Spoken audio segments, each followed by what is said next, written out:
Hey, Tobiah Walter from NextGen T here, and I'm about to say a dirty word. Helpdesk. Okay, obviously that's not a dirty word, but in the IT industry it's almost become one.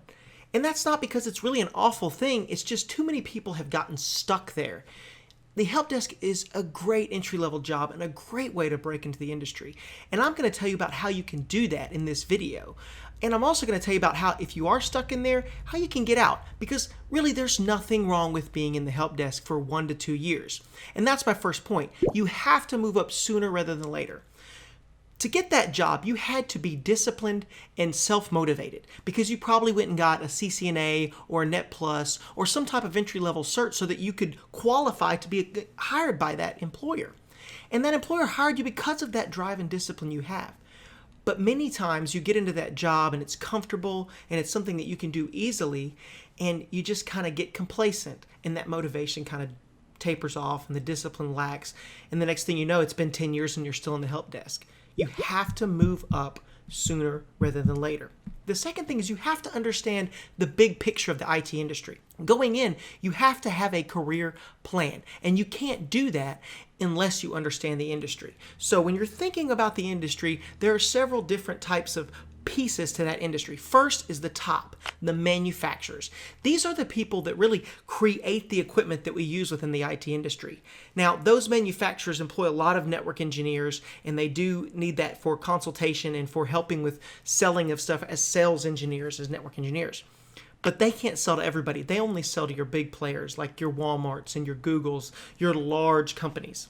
The next is a value-added reseller, or a VAR. Now, a VAR is going to be that middleman that's going to get equipment from the manufacturer and sell to the customer or to the smaller businesses that exist, which is really the large population of people buying IT equipment.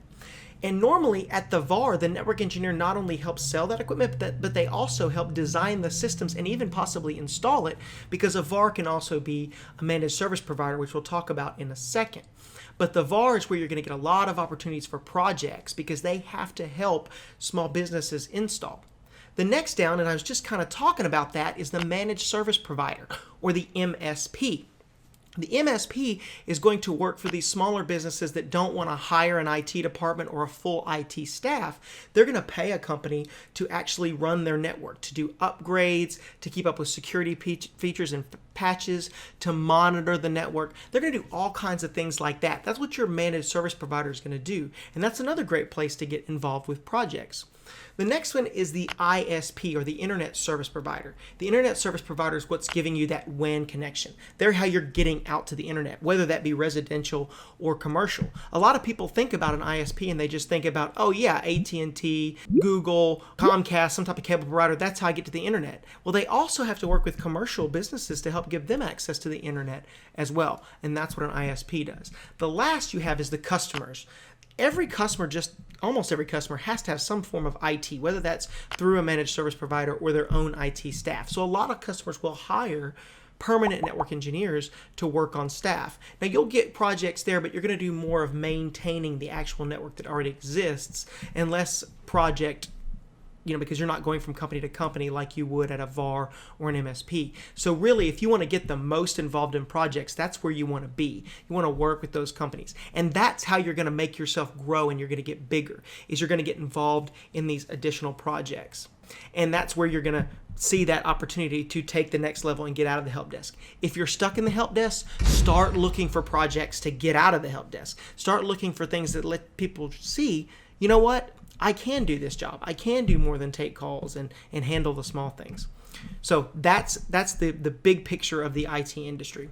The next thing I'm going to have you do is join an online IT community, some type of online community. NextGen T has a great one. We use a student and mentor community that provides you access to our instructors, our career service advisors. You also get access to mentors from the IT industry that have volunteered to give their time, and you get to network with other students that are also leveling up and learning. This is such a great opportunity for you to build your network and to just work on those soft skills and get ready to get into the industry or to move up within the industry. Because who knows, you might be going to school with a student at one point in time, and the next thing you know, they might be helping you land that next job or level up because they were able to get another job. Also, the mentors in the IT industry could do that as well. So that's a great thing to do. Join an online IT community. LinkedIn will give you some of these opportunities as well, and there are others out there, but NextGen has a great one. The relationships that you're going to build in all those situations are going to be the most important things, and that's why you need that online IT community. The next thing you need to do, and this is the last thing I'm going to tell you to do, is be well versed in the full stack. In the IT industry now, we're not looking for super specialized people to get into the industry and move up. Now, as you get to the very top echelon, your CCIEs and your architects, yeah, they're going to be more specialized. But at the beginning, you need to be well versed in the full stack. Well, what does that mean? Well, the full stack is not just talking about being good at routers and switches. It also means understanding voice over IP or VoIP, understanding firewalls, understanding the cloud, understanding security, understanding wireless. You need to be able to connect and work on projects that allow you to do all that. And that's something else we offer at NextGen, the ability to work on simulated real-life projects, co-locating a data center, working with a full stack project where you're hooking up routers from between a headquarters and a branch. These are all great things to get your hands into. And you can do that while working as well if you're stuck in the help desk. You can say, hey, you guys are doing something new over there. How can I get involved? That may mean you have to stay extra time. That may mean you have to give extra hours. Sometimes that's the best thing to do. And that's the last thing I really want to leave you with. The final point is you have to ask questions and you have to get involved in your company if you're stuck there. You cannot sit back and think someone's going to walk and hand a new job in your lap. They're not going to set you up and just come help you if you're just sitting there not asking. Ask questions. Ask your managers how you can get involved. Ask your director where can you be an asset for the company more than you are right now. Again, that might require you to give extra hours, but you know what? Sometimes that's something you have to do. And when you do things that you have to do and you set goals and you set that career plan out there, you're going to get to the other side and you're going to look back and that's going to be what you did. And that's an accomplishment you're going to have for the rest of your life. And that's how you level up, and that's how you become a rock star engineer. I'm Tobiah Walter from NextGen, and I'll see you again soon. Jacob Hess here. Thank you for watching the video. I hope you really enjoyed it.